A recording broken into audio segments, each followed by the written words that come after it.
Good morning. आज हम political भाग सेकंड जिसकी इकाई फर्स्ट और उसका यूनिट थर्ड जिसका नाम है भारत की संघीय व्यवस्था के आधारभूत तत्व। भारत की संघीय व्यवस्था के आधारभूत तत्व, ये हमारे यूनिट का नाम है। इसमें हम भारतीय संघीय व्यवस्था जो हमारे भारत में है इसके तत्व, जो आधारभूत तत्व जो है जिससे इसका निर्माण हुआ या इसका संचालन हो रहा है, वे कौन कौन से हैं, इसके बारे में इस यूनिट में अध्ययन करेंगे। सबसे पहले तो मैं आपको बता दूं कि ये संघीय व्यवस्था किसे कहते हैं, तो इसके संबंध में एक छोटी सी परिभाषा या एक छोटा सा इसका अर्थ स्पष्ट करने के लिए आपको बता दिया जाए कि सत्ता यानी शासन की शासन की शक्तियों के वितरण तथा स्तरों के आधार पर अपनाई जाने वाली, कि इसकी कोई स्तर हो, निम्न स्तर, उच्च स्तर, तो इस प्रकार का कोई शासन जिसके शक्तियों के वितरण को आधारों पर या स्तरों पर अपनाया जाए, तो इस प्रकार की शासन जो प्रणाली होती है उसे संघीय शासन प्रणाली कहते हैं। अब संघीय शासन प्रणाली में हम देखते हैं कि एक तरफ तो केंद्र जो सर्वेसर्वा होता है और उसके अलावा निम्न स्तरों पर उस शासन की व्यवस्था को संभालने के लिए या शासन के विकास के लिए निम्न स्तरों की जो व्यवस्था की जाती है उसे संघीय व्यवस्था कहते हैं। अब दूसरी बात यह ध्यान रखें कि संघीय व्यवस्था के दो रूप हो सकते हैं। कैसे? तो एक रूप तो ऐसा जिसमें पूर्व से यानी पहले से ही अनेक संप्रभु का मतलब होता है जो स्वयं स्वतंत्र हो, ऐसे राज्यों को या इकाइयों को क्या किया जाता है, एक कर दिया जाता है। जैसे आपने देखा होगा उदाहरण के लिए अमेरिका, जिसको हम बोलते हैं संयुक्त राज्य अमेरिका, अर्थात पहले से ही जो स्वतंत्र राज्य थे उसको संपूर्ण राज्यों को एक इकाई के रूप में ले लिया और फिर वहां पर शासन स्थापित किया। तो इसका उदाहरण संघीय व्यवस्था के दो रूप हो सकते हैं, जिसमें पहला उदाहरण हम ले सकते हैं अमेरिका का, जिसमें कैसा शासन व्यवस्था, संघीय शासन व्यवस्था है अमेरिका में, परंतु वहां पर इस शासन व्यवस्था में रूप कैसा है, तो उसने क्या किया है, पूर्व में ही अनेक यानी बहुत से संप्रभु यानी स्वतंत्र राज्यों को या इकाइयों को एक हो जाने कर दिया, एक हो जाने के बाद वहां संघीय शासन व्यवस्था प्रारंभ की। दूसरा संघीय व्यवस्था का रूप जो हो सकता है वह होता है, इसमें क्या होता है, एक बड़ी राजनीतिक इकाई यानी शासन की सबसे बड़ी इकाई जो होती है राजनीतिक इकाई जिसको अपन बोलते हैं, उसको शासन की कार्य कुशलता की दृष्टि से, अर्थात एक राजनीतिक इकाई को शासन की कार्य कुशलता की दृष्टि से अलग-अलग इकाइयों में विभाजित कर देना, जिसका उदाहरण हम देख सकते हैं हमारे भारत में। तो भारत में हमें संघीय शासन व्यवस्था का कौन सा रूप देखने को मिलता है, ऐसा कहें तो आप यहाँ देख सकते हैं कि भारत में एक बड़ी राजनीतिक इकाई को शासन की कार्य कुशलता की दृष्टि से अलग-अलग इकाइयों में विभाजित कर दिया गया है और इस प्रकार से भारत में संघीय शासन व्यवस्था स्थापित की गई है। इसके अलावा हम देखें, हमारे सामने प्रश्न आए कि संघीय शासन व्यवस्था विश्व के या कौन-कौन से देशों में स्थापित है या है, चल रही है या पाई जाएगी या है, तो सबसे पहले आपका नाम आ जाएगा अमेरिका, भारत, ऑस्ट्रेलिया, स्विट्जरलैंड, रूस और कनाडा। इन देशों में संघीय शासन व्यवस्था बहुत ही सुंदर तरीके से, बहुत ही सफल ढंग से संघीय शासन व्यवस्था का संचालन करने वाले देशों में आपको भारत, अमेरिका, कनाडा, रूस, स्विट्जरलैंड और ऑस्ट्रेलिया, इन 6 देशों के नाम आपको संघीय शासन व्यवस्था के सफल संचालन के लिए, या विश्व के कौन से देश हैं जहां संघीय शासन व्यवस्था का सफल रूप या सफल रूप हमें देखने को मिलता है, तो यहाँ पर आप आसानी से इसका आंसर दे सकते हैं, अमेरिका, भारत, ऑस्ट्रेलिया, स्विट्जरलैंड, रूस और कनाडा, जहां पर हमें सफल संघीय व्यवस्था देखने को मिलती है। एक तो बात आपकी ये हो गई। दूसरा हम देखते हैं कि भारत के संविधान के द्वारा संघीय शासन व्यवस्था का प्रावधान किया गया, कि हमारा जो संघीय शासन व्यवस्था है वो किसी व्यक्ति के द्वारा या अपने आप नहीं अपनाई गई, इसे अपनाना या इसका जो रूप हम भारत की शासन व्यवस्था में देखते हैं संघीय शासन व्यवस्था का, वह हमारा किस रूप में या किसके द्वारा किया गया, तो हम यहाँ देख सकते हैं कि यह हमारे संविधान द्वारा ही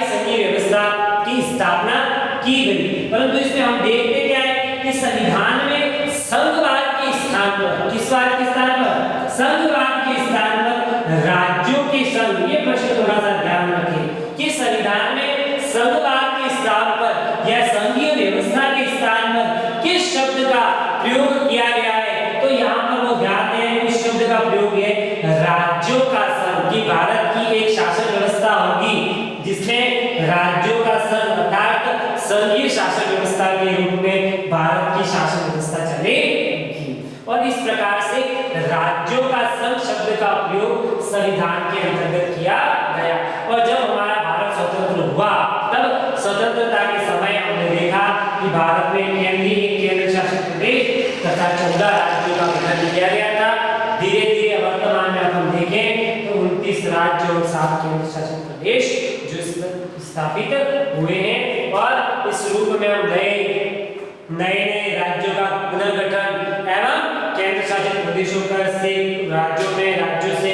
केंद्र शासित प्रदेश इस प्रकार का परिवर्तन हम नित्य देखते हैं। तो इस प्रकार से ये हमारी छोटी सी बात यहाँ पर हमारे इस पाठ को समझने के लिए हमें इन बातों का ध्यान रखना है या इन बातों को याद रखना है। अब हम आ जाते हैं हमारे लेसन के या यूनिट का मुख्य जो कार्य है या मुख्य जो बातें हैं कि भारत की संघीय व्यवस्था के आधारभूत तत्व कौन-कौन से हमारा यह लेसन है। और इसमें हम सबसे पहला लेसन में अपन तत्व के रूप में पढ़े किसके तत्व, तो भारतीय संघीय व्यवस्था के आधारभूत तत्व कौन-कौन से हैं, ये प्रश्न आया। तो सबसे पहला उत्तर आएगा इसमें हम सबसे पहला टॉपिक है बिंदु इसमें लिखेंगे अपन कि इसमें शासन की शक्तियों का स्पष्ट विभाजन हो चुका है या किया गया है। तो अपन देखेंगे कि भारतीय संविधान में अस्पष्ट नहीं स्पष्ट शासन की जो शक्तियां हैं उनका स्पष्ट विभाजन करके और इसको संविधान के अंतर्गत इसका उल्लेख कर दिया गया है। और यह उल्लेख हमारी 7वीं अनुसूची, ध्यान रखें कि संविधान की 7वीं अनुसूची एवं अनुच्छेद 246 में, अनुच्छेद 246 में इस बात का उल्लेख है कि संघीय सूची अर्थात इसे केंद्र सूची कह सकते हैं, राज्य सूची और समवर्ती सूची, इस प्रकार से केंद्र राज्य दोनों के कार्यों का अलग-अलग रूप में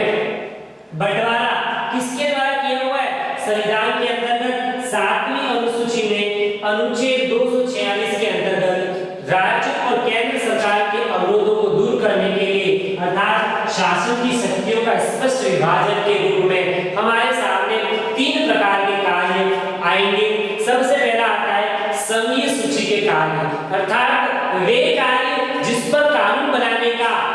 अधिकार मात्र केंद्र सरकार को होता है और इसके तहत वह 57 कार्य 97 कार्य केंद्र सरकार को दिए गए जिस पर वह अपने कानून बनाने का अधिकार रखता है, जिसे हम केंद्रीय सूची या संघीय सूची के नाम से जानते हैं। दूसरा राज्य सूची अर्थात 66 कार्य जो राज्य सूची के अंतर्गत आते हैं जिस पर कानून बनाने का अधिकार किसको है, राज्यों को। तो ध्यान दें यहाँ पर 57 कार्य जो होते हैं, 57 प्रकार के कार्य जो होते हैं वह केंद्र सरकार द्वारा किए जाते हैं, जिन पर कानून बनाने का अधिकार केंद्र सरकार को है, उसे केंद्रीय सूची के अंतर्गत रखा गया। तथा 66 कार्य ऐसे हैं जिन पर कानून बनाने का दायित्व या जिन पर कानून बनाने का अधिकार राज्यों को है, जिसे राज्य सूची के रूप में रखा गया। तो यह दोनों प्रकार के कार्यों से ये स्पष्ट हो जाता है कि दोनों ही शक्तियों की, चाहे वो राज्य सरकार हो या केंद्र सरकार हो, उसकी शक्तियों का स्पष्ट विभाजन हमारे भारत में संघीय व्यवस्था के अंतर्गत किया गया है। और यही इसका सर्वप्रथम आधारभूत तत्व माना जाएगा कि शक्तियों का विभाजन स्पष्ट रूप में कर दिया गया है। तथा ऐसे कार्य जिन पर कानून बनाने का अधिकार केंद्र को भी है और राज्यों को भी है, ऐसे कार्यों को समवर्ती सूची के अंतर्गत रखा गया है। और इसके अंतर्गत 47 ऐसे कार्य हैं जिस पर कानून बनाने का अधिकार केंद्र सरकार को भी है और राज्य सरकार को है। इस प्रकार के कार्यों को समवर्ती सूची के अंतर्गत रखा गया है। परंतु ध्यान ये रखना है इस बात में कि समवर्ती सूची किसी केंद्र और राज्य के बीच गतिरोध उत्पन्न हो जाए, विवाद की स्थिति आ जाए, तो ऐसी स्थिति में यह भी प्रावधान रखा गया है कि केंद्र के द्वारा बनाए गए कानून को ही माना जाएगा, उसमें राज्यों की वरीयता को नहीं माना जाएगा। तो यहाँ पे भी स्पष्ट है कि गतिरोध उत्पन्न होने पर किसके द्वारा बनाया गया कानून ही मान्य होगा, तो केंद्र सरकार के द्वारा बनाया गया कानून ही मान्य होगा। तो इस प्रकार से हम देख सकते हैं कि भारत में शासन की शक्तियों का स्पष्ट विभाजन 7वीं अनुसूची के तहत अनुच्छेद 246 में किया गया है, जिसमें हम 3 प्रकार के कार्य, संघीय सूची, राज्य सूची और समवर्ती सूची, ये सबसे बहुत मोस्ट प्रश्न है। इसके तीनों कार्य को, तीनों की संख्या याद रखें। केंद्र सूची में 97 कार्य, राज्य सूची में 66 कार्य और समवर्ती सूची में 47 कार्यों को सम्मिलित किया गया है। परंतु यहाँ पे केंद्र की स्थिति को मजबूत करने की बात जो है वो ध्यान रखें। ऐसा इसलिए किया गया है, आप ध्यान दें कि देश की अखंडता को, एकता को किसी प्रकार का नुकसान नहीं पहुंचे। अगली बात अगर करें तो हम देखते हैं दूसरा रूप हमें देखने को मिलेगा तत्व के रूप में संघीय शासन व्यवस्था की आधारभूत तत्वों में दूसरा रूप हमें देखने को मिलेगा, वो है निष्पक्ष व स्वतंत्र न्यायपालिका। अब भारत के संविधान के अंतर्गत यह व्यवस्था की गई कि भारत में एक विधि का शासन स्थापित हो, कि भारत में विधि का शासन का मतलब कानूनी शासन हो, बिना कानून के कोई भी शासन नहीं हो। तो इस विधि के शासन की स्थापना के लिए या कानून के शासन की स्थापना के लिए भारतीय संविधान के द्वारा ही व्यवस्थापिका से और कार्यपालिका से निष्पक्ष स्वतंत्र पालिका का गठन हो, इस प्रकार की बातों का ध्यान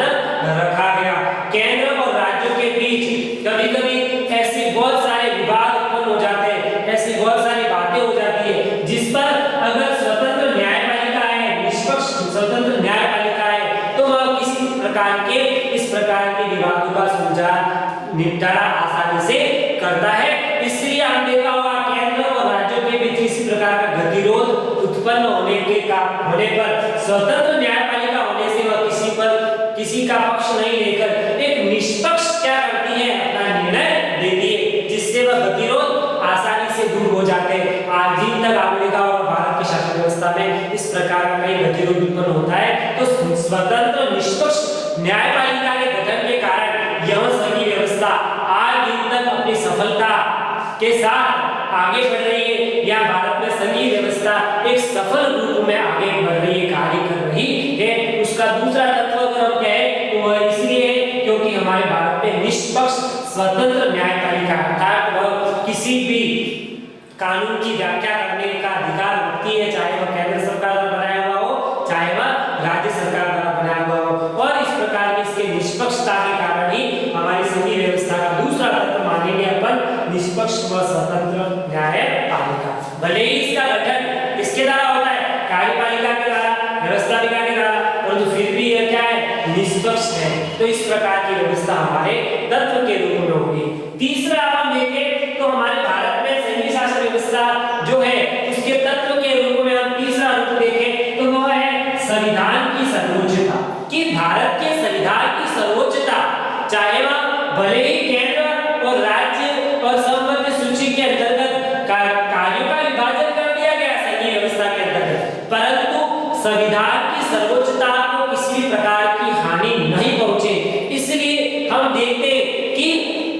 जो भी कानून वगैरह बनाए जाते हैं, कानूनों का निर्माण होता है, उसमें संविधान को सर्वोच्च मानकर, संविधान को देखते हुए, संविधान में जो बातें लिखी हुई है उसको मानते हुए ही इस संबंध में किसी प्रकार के कानून बनाए जाते हैं। और हमने देखा कि इसमें राज्यों के कानूनों पर भी और केंद्रों के कानूनों पर भी न्यायपालिका द्वारा क्या होती है, व्याख्या की जाती है। तो इस प्रकार से संविधान की सर्वोच्चता की गई है, किसी भी राज्य की किसी भी कानून को सर्वोच्च नहीं माना है, किसी भी केंद्र के कानून को सर्वोच्च नहीं माना है, संविधान को सबसे पहले सर्वोच्च माना गया है। और आगे की बात अगर करें तत्व के रूप में तो बहुत सरल है कि भारत में एकल नागरिकता, इसको आपने आगे ही पढ़ा, एकल नागरिकता का मतलब क्या होता है कि भले ही भारत में संघीय व्यवस्था है, संघीय शासन व्यवस्था है, यहाँ पर हमने भारत की एकता और अखंडता को अक्षुण्ण बनाए रखने के लिए, उसमें किसी प्रकार का गतिरोध न हो, इसको किसी प्रकार का नुकसान नहीं हो, इसलिए भारत में भले ही राज्यों में अलग शासन व्यवस्था है, केंद्र में अलग शासन व्यवस्था है, केंद्र और राज्यों में अलग-अलग इकाइयों के रूप में शासन होने के बाद भी हमें भारत की नागरिकता प्राप्त है, न कि किसी भी राज्य की नागरिकता प्राप्त है। तो इस प्रकार का जो तत्व है एकल नागरिकता का, यह भी हमारी संघीय व्यवस्था को सफल बनाने में या भारत में संघीय व्यवस्था के वर्तमान समय तक सफल होने का एक आधारभूत तत्व है। यही आधार है कि आज भी भारत में संघीय शासन व्यवस्था निष्पक्ष रूप से अपना कार्य कर रही है। तो एकल नागरिकता को भी हम एक तत्व के रूप में देखेंगे। अगला तत्व है वो भी बहुत मस्त है, और इसमें हम देखते हैं कि केंद्रीय व्यवस्थापिका में राज्यों का सदन है यानी राज्यसभा, अर्थात हम यहाँ देखते हैं कि जो हमारी केंद्रीय व्यवस्थापिका जिसको अपन बोलते हैं संसद, केंद्रीय व्यवस्थापिका जिसको दूसरे रूप में अपन क्या बोल सकते हैं संसद। अब संसद में दो सदन होते हैं। कितने सदन होते हैं? दो सदन। एक होता है लोकसभा जिसे हम लोकसभा या निम्न सदन कहते हैं, एक होता है राज्यसभा या होता है इसको ऊपर उच्च सदन कहते हैं। तो अपन देखते हैं कि इसमें जो लोकसभा के सदस्य होते हैं ये तो जनता द्वारा सीधे चुनकर आते हैं, जनता के प्रतिनिधि होते हैं, परंतु राज्यसभा या जो उच्च सदन होता है कहां पर? व्यवस्थापिका के अंदर, संसद के अंदर। उसमें क्या होता है? यह राज्यों की अर्थात प्रत्येक राज्यों से प्रतिनिधित्व वहां चुनकर जाते हैं, और इन राज्यों की जनसंख्या के आधार पर हमने देखा हमारा जो आधार जो है इसके सदस्यों का वहां जनसंख्या पर है। जनसंख्या के आधार पर हम राज्यसभा में अपने प्रत्येक राज्य से अपने